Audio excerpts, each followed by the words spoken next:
राजस्थान विधानसभा में बड़ा गतिरोध बना हुआ है और इसके चलते राजस्थान की राजनीति में आरोप प्रत्यारोप भी तेज हो गए हैं। कांग्रेस का आरोप है कि भजनलाल सरकार के मंत्री अविनाश गहलोत ने इंदिरा गांधी के लिए कुछ अपमानजनक शब्दों का प्रयोग किया। वह शब्द था आपकी दादी। मंत्री अविनाश गहलोत जी हमारे साथ हैं। हम उन्हीं से जानने की कोशिश करते हैं कि कांग्रेस के आरोपों को किस तरह से देखते हैं और इस पूरे मामले के पीछे की बड़ी वजह उन्हें क्या समझ में आ रही है।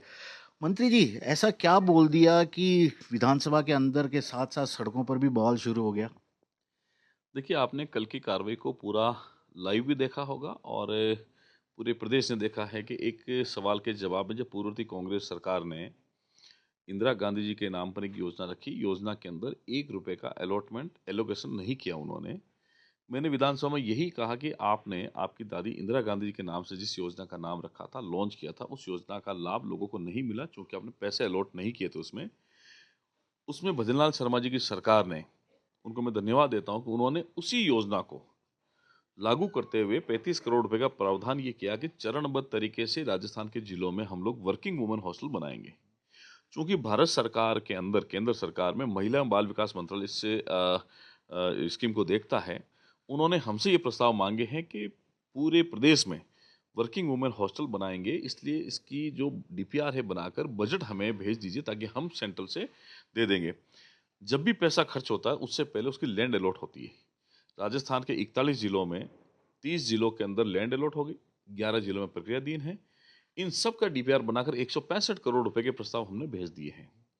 ये एक जनता के हित से जुड़ा हुआ था और मुख्यमंत्री जी को धन्यवाद है कि उन्होंने अपने पहले ही कार्यकाल के पहले ही बजट में इतनी बड़ी योजना को धरातल पर लाने का काम किया, जबकि कांग्रेस ने अपने अंतिम वर्ष में 23-24 के बजट में उन्होंने घोषणा करी थी, लेकिन वो घोषणा ही रह गई, काम कुछ कुछ नहीं हुआ।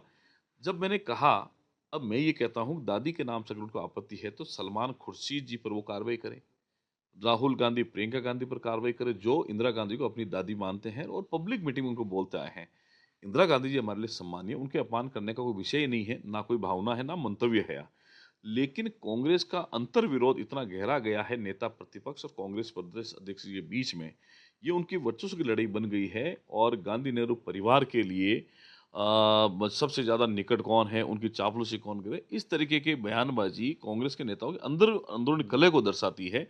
देखा होगा महामहिम राज्यपाल के अभिभाषण पर इतिहास में ऐसा कभी नहीं हुआ जब नेता प्रतिपक्ष को नहीं बोलने दिया गया, सिर्फ इसलिए कि कांग्रेस का अंतर विरोध था।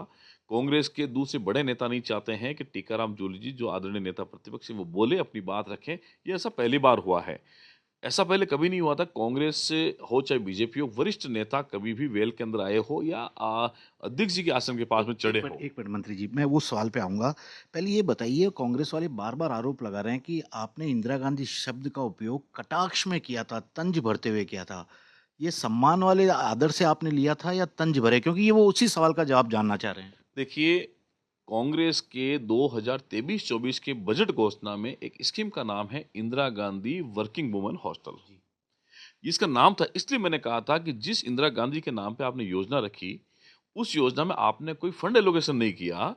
हमने इसमें 165 करोड़ रुपए, 35 करोड़ स्टेट गवर्नमेंट की तरफ से, उसके बदले में 165 करोड़ केंद्र सरकार ने हमसे कहा था हम देंगे। हमने लैंड एलोकेशन कार्रवाई कर दी। वो इंदिरा गांधी के नाम की योजना कांग्रेस सरकार की थी, हाँ। और इसलिए मैंने कहा कि जिस इंदिरा गांधी जो आपकी दादी जी हैं, आपके नाम से रखी है। हमारे घर में अगर कोई हमसे बड़ा होता है, वो माँ होती है, उनसे बड़ा हो तो दादी होती है। इंदिरा गांधी जी उस दौर में हम जो आयरन लेडी उनको बोलते हैं, उन्होंने अच्छा काम किया, पीएम हमारे लिए सम्मानित हैं। उनके लिए दादी शब्द का इस्तेमाल करना मैं नहीं समझता कोई अपमानजनक होगा या असंसदीय होगा। फिर भी मैंने उसी समय जब इनका विरोध हुआ था, तब मैंने विधानसभा के अंदर ये अध्यक्ष जी को कह दिया था कि अगर कांग्रेस को आपत्ति है दादी शब्द से तो उसको इस कार्रवाई से निकाल दिया जाए। मैंने उसी समय कहा था, ये ऑन रिकॉर्ड है। और आज भी मैं कहता हूं कि अगर कांग्रेस, उनके नेता प्रतिपक्ष डोटासरा जी अगर बाहर ये कह दें कि हम इंदिरा गांधी को दादी नहीं मानते, वो हमारी कांग्रेस परिवार की दादी नहीं है, दादी माँ नहीं है, क्योंकि उम्र में बड़े हैं। उम्र में बड़े को जब परिवार में अगर हम लोग बैठते हैं तो दादी माँ ही हम लोग इस्तेमाल करते हैं शब्द को। वो अगर पब्लिकली कह दें तो वो जो कहेंगे मुझे माफी मांगनी, मैं माफी मांग लूंगा। अध्यक्ष जी, विधानसभा के अध्यक्ष जो कहेंगे मैं वो करूंगा, और जो हमारी पार्टी के नेता हैं, हमारा जो विधायक दल जो कहेगा मैं वो करने के लिए तैयार हूँ। लेकिन आज आपने देखा भी होगा, नज़ारे भी देखे होंगे, हर जगह आपके पुतले जलाए जा रहे हैं। कुछ वजह समझ में आई जब आप इतना आगे चल के कह रहे हैं माफ़ी माँगने के लिए तैयार हैं, शब्द बाहर निकाल दीजिए, उसमें आपको कोई आपत्ति नहीं है। फिर ये विरोध क्यों? कोई वजह इसके पीछे राजनीतिक या कोई और कारण?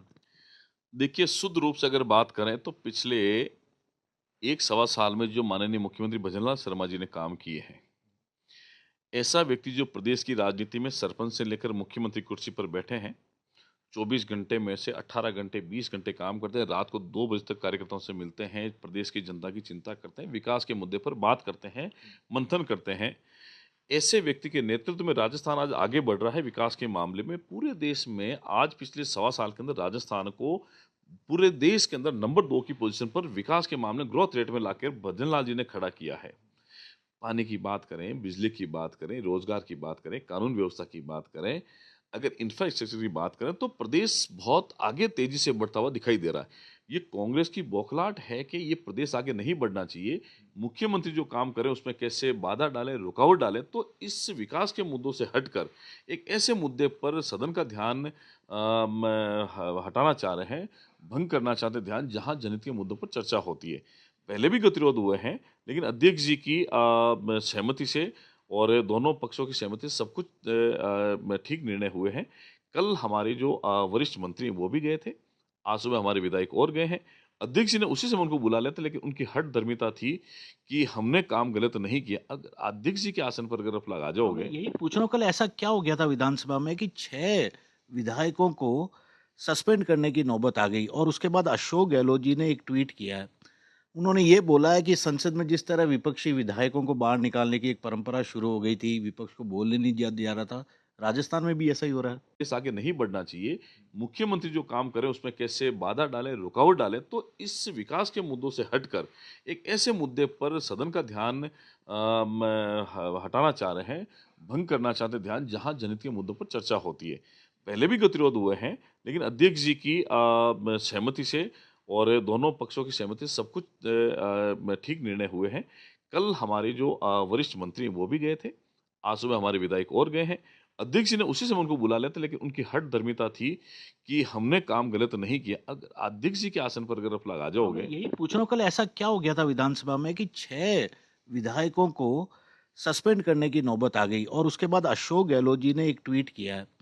उन्होंने ये बोला है कि संसद में जिस तरह विपक्षी विधायकों को बाहर निकालने की एक परंपरा शुरू हो गई थी, विपक्ष को बोलने नहीं दिया जा रहा था, राजस्थान में भी ऐसा ही हो रहा है। देखिए कल ये जो घटनाक्रम हुआ था, उसके बाद में माननीय अध्यक्ष वासुदेव देवनानी जी ने उनसे कहा था कि मैं इसको देख लूंगा, अगर असंसदीय होगा तो इस कार्य से निकाल दूंगा। मैंने भी कहा, उन्होंने भी सहमति प्रकट करी, लेकिन इसी दरमियान डोटासरा जी ने टीकाराम जूली जी को ओवरटेक करते हुए वहां आसन के सामने आकर खड़े हो गए। जिस तरीके से उन्होंने आसन को चैलेंज किया, ललकारा, हमला करने का प्रयास किया अध्यक्ष के आसन पर, वो गरिमापूर्ण नहीं था। लोकतंत्र में इसकी कतई जगह नहीं है और जितनी निंदा की जाए कम है। इस आचरण के खिलाफ मैं, क्योंकि पहले कभी भी डाइस पर कोई व्यक्ति नहीं चढ़ा है, क्योंकि आसन की गरिमा को बनाए रखने की जिम्मेदारी सबकी होती है, माननीय सदस्यों की। लेकिन विपक्ष के नेता उस समय भूल गए थे कि हम विधानसभा के सदन के अंदर हैं। उनको ये नहीं लगा था ये कांग्रेस का कार्यालय है। कांग्रेस कार्यालय नहीं था, वो विधानसभा थी। विधानसभा मर्यादाओं से चलती है, परंपराओं से चलती है। उससे व्यथित होकर के पूरे भाजपा विधायक दल ने अध्यक्ष जी के सामने प्रस्ताव रखा, ताकि आने वाले समय में नजीर बने कि कोई माननीय सदस्य इस प्रकार करते। विरोध करने का अधिकार उनको है, और विरोध भी करें तो मर्यादाओं में रहकर करें। हम विपक्ष में थे, हमने भी किया है, लेकिन इस तरीके से आसन के सामने जाकर ये हमला करने का प्रयास हमने नहीं किया। इस वजह से उनको सस्पेंड किया गया। एक आखिरी सवाल मंत्री जी, आपके बयान से जो गतिरोध शुरू हुआ था, जैसा कांग्रेस आरोप लगा रही है कि आपके बयान के कारण ही हुआ, अब वो डेडलॉक कैसे टूटेगा? क्योंकि देखिए बजट है, उसपे चर्चा होनी है, मुख्यमंत्री जी का जवाब भी आना है, वित्त मंत्री जी को भी बोलना है। देखिए, जब महामहिम राज्यपाल महोदय का अभिभाषण हुआ था, उसके बाद में जब नेता प्रतिपक्ष महोदय को बोलने की बारी आई, जब सदन के नेता माननीय मुख्यमंत्री जी को बोलने की बारी आई, तब भी ये लोग इसी प्रकार से हंगामा करते रहे। उस समय तो मैं कुछ नहीं बोला था, और ये कांग्रेस की परंपरा रही है। ये कतई लोकतंत्र के लिए ठीक नहीं है। नेता प्रतिपक्ष को भी सुनना, क्योंकि जनता की आवाज बनकर सरकार के सामने कुछ विषय रखते, उनका जवाब माननीय मुख्यमंत्री जी देते। उस समय भी ऐसा ही हुआ। अब हमारा उनसे आग्रह है कि वो वस्तु स्थिति को समझे, एक विपक्ष होने के नाते सत्ता पक्ष के साथ मिलकर काम करें, जनता के हित के लिए बात करें। चर्चा विकास की होनी चाहिए, बिजली की होनी चाहिए, पानी की होनी चाहिए, विकास की होनी चाहिए, जो राजस्थान की, प्रदेश की जनता के हित में हो। मैंने पहले भी कहा है कि जो पार्टी का नेतृत्व मेरे लिए तय करेगा, मैं उस निर्णय को स्वीकार करता हूँ। माननीय विधानसभा अध्यक्ष जो निर्णय करेंगे, मैं उसको स्वीकार करता हूँ। और मेरा कतई मंतव्य नहीं था किसी की भावनाओं को आहत किया जाए। मैंने तो सिर्फ इशारा किया था, जो उनकी पार्टी के बड़े नेता आज से नहीं लगातार सैकड़ों बार वो जिस भाषा को बोल चुके हैं, मैंने बहुत मर्यादित शब्दों में दादी माँ का ही कहा है, मैंने कुछ शब्द नहीं कहा है। मुझे पता है इंदिरा गांधी जी हमारी सम्मानित प्रधानमंत्री रही हैं, राजीव गांधी जी हमारे प्रधानमंत्री रहे हैं। कोई भी व्यक्ति जिस देश की राजनीति में जिसका योगदान है, उसके बारे में हम सपने में भी नहीं सोच सकते उसके बारे में गलत शब्दों का इस्तेमाल करें। एक परिवार में बड़े बुजुर्ग को अगर हमने दादा दादी के नाम से अगर उसको संबोधित कर दिया, मुझे नहीं लगता गलत है। लेकिन फिर भी हमारी पार्टी के नेता प्रयास कर रहे हैं कि कैसे भी करके विपक्ष इस बात पर चर्चा करके सहमत हो, ताकि गतिरोध टूटे और सदन की कार्रवाई नियमित ढंग से सुचारू रूप से चल सके। भजनलाल सरकार के कैबिनेट मंत्री हैं अविनाश गहलोत, साफ तौर पे कह रहे हैं कि उन्होंने ऐसा कोई अपमानजनक शब्द नहीं कहा, और यदि कांग्रेस के नेताओं को लगता है तो वे उसे वापस लेने के लिए भी तैयार हैं, लेकिन सदन चलना चाहिए। और इनका यह भी आरोप है, कांग्रेस के अंदरूनी कलह का ही नतीजा है कि यह पूरा डेडलॉक राजस्थान विधानसभा में नजर आ रहा है। कैमरामैन सोहन सिंह के साथ श्रीवत्सन, जयपुर न्यूज़ 24। नमस्कार, मैं हूं मानक गुप्ता। अगर आपको हमारा ये वीडियो पसंद आया हो तो इसे लाइक और शेयर जरूर करें, और हां, हमें सब्सक्राइब और फॉलो करना ना भूलें, ताकि आप देश और दुनिया की कोई खबर मिस ना करें। तो जुड़े रहिए हमारे साथ और देखते रहिए न्यूज़ 24।